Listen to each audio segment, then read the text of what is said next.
Après les grands travaux d'infrastructure qui ont été entrepris sur l'île avec la route des Tamarins et maintenant la nouvelle route du littoral, quel serait pour vous le prochain projet d'aménagement du territoire dans lequel la région devrait se lancer?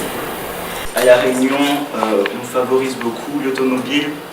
On voit justement que ça fait des embouteillages, mais quand est-ce qu'on favorisera les transports en commun et un développement plus propre justement au niveau des transports? La première chose qu'on fait quand on va à l'école ou quand on a sa première fiche de paye, malheureusement, c'est qu'on s'endette à 3 ans, 4 ans pour s'acheter une voiture.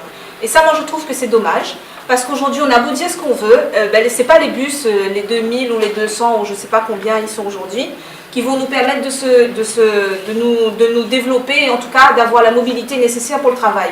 Aujourd'hui, si on est dépendant que des cars jeunes, c'est pas avec ça qu'on va pouvoir vivre. Et quand on voit le rapport, le retour sur investissement entre l'argent public qui a été investi et au final ce qu'il en est du modèle de développement dans lequel on est, c'est tout simplement malheureux, parce que là encore on va rajouter sur la NRL 250 millions d'euros.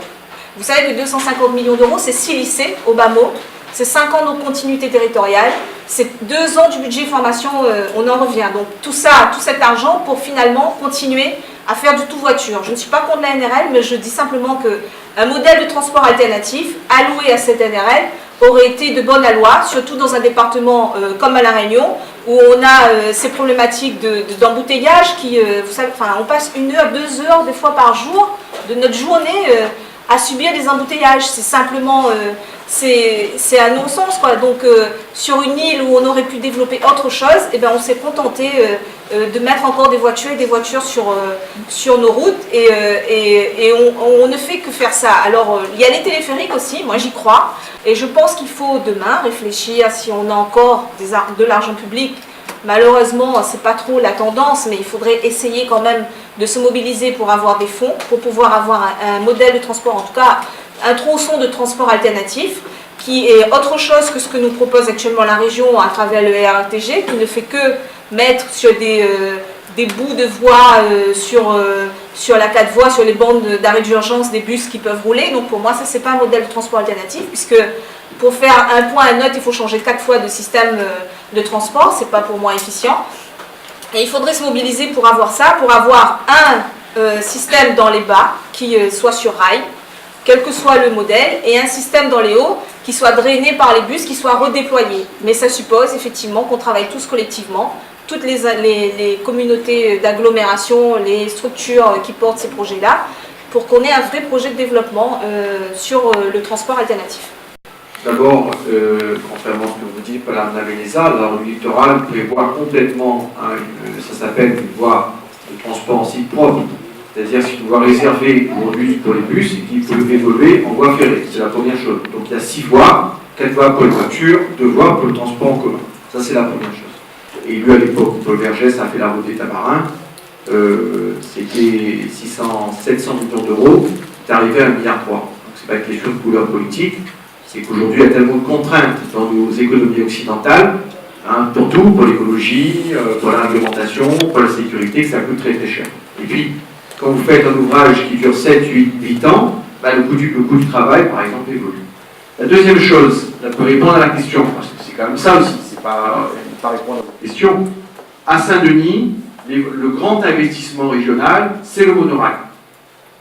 Vous avez le boulevard Sud où le foncier est prévu.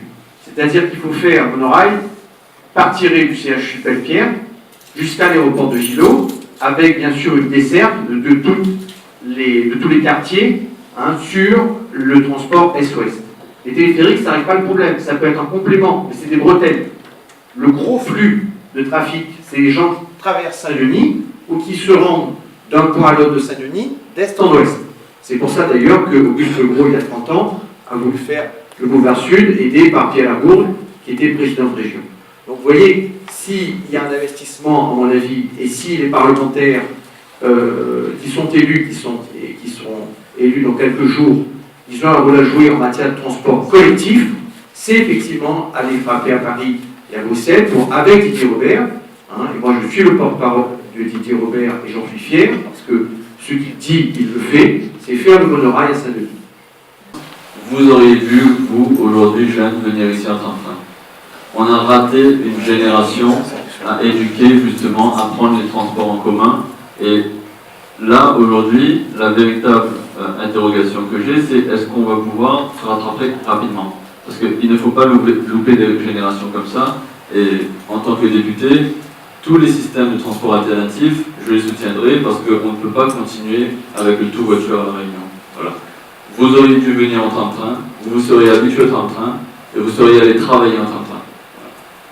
Oui, dire que le grand projet d'aménagement régional, effectivement, ce sera la question des déplacements, hein, puisqu'on est tous d'accord pour dire que le tout auto aujourd'hui, il montre ses limites. Donc il faut vraiment arriver à un grand projet de déplacement, une vraie connexion. Nous essayons de le faire sur le territoire de la Cinor en maillant le réseau Citalis et les téléphériques, mais il faut le faire au niveau régional. Et je rejoins ce qu'a dit monsieur, il est regrettable qu'un projet comme le tram-train, qui était un projet innovant et qui aurait pu entraîner, connecter l'ensemble des réseaux, ne se soit pas fait. Ça, c'est la première chose que je voulais dire. Sur les priorités, elle est partie, madame, la jeune femme là, qui posait une question tout à l'heure. Moi, je pense que s'il y a, ça n'engage que moi, bien sûr, s'il y a une priorité, un domaine dans lequel nous devons mettre le paquet et réussir, c'est vraiment structurer cette filière Réunion-Île-Verte. Il faut réussir la production de carburant propre. Hein. J'ai dit tout à l'heure que l'énergie solaire, enfin pas de carburant, d'énergie propre. J'ai dit tout à l'heure que l'énergie solaire avait augmenté de 34% sa production. Il faut aller encore plus loin dans la production d'énergie propre. Il faut aller plus loin dans la valorisation des déchets. Bref, réussir ce qu'on appelle un peu, et vous le savez, l'économie circulaire.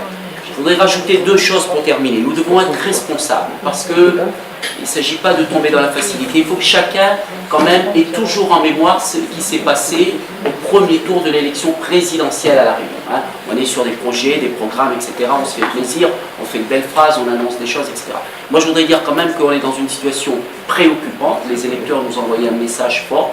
Je rappelle quand même que 23% des gens qui sont venus voter ont voté Marine Le Pen. Je rappelle quand même que 41% des Réunionnais ne sont pas venus voter. Donc, il faut qu'on soit responsable dans notre propos.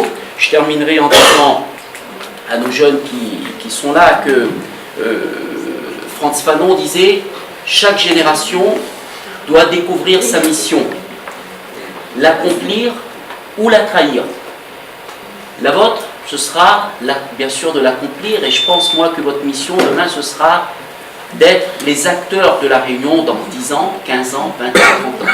Quels seront les résultats concrets dans la vie quotidienne des Réunionnais? Augmentation du pouvoir d'achat. La révolution économique dans la Réunion. Contrat jeunesse avec 3 points, financement du permis de conduire, financement de la caution pour la première installation et spécificité Réunion, un contrat d'apprentissage pour les jeunes à coût de zéro pour les TPE. Respecter les Réunionnais. L'action pour vraiment trouver des solutions. 3 mots, continuer à agir.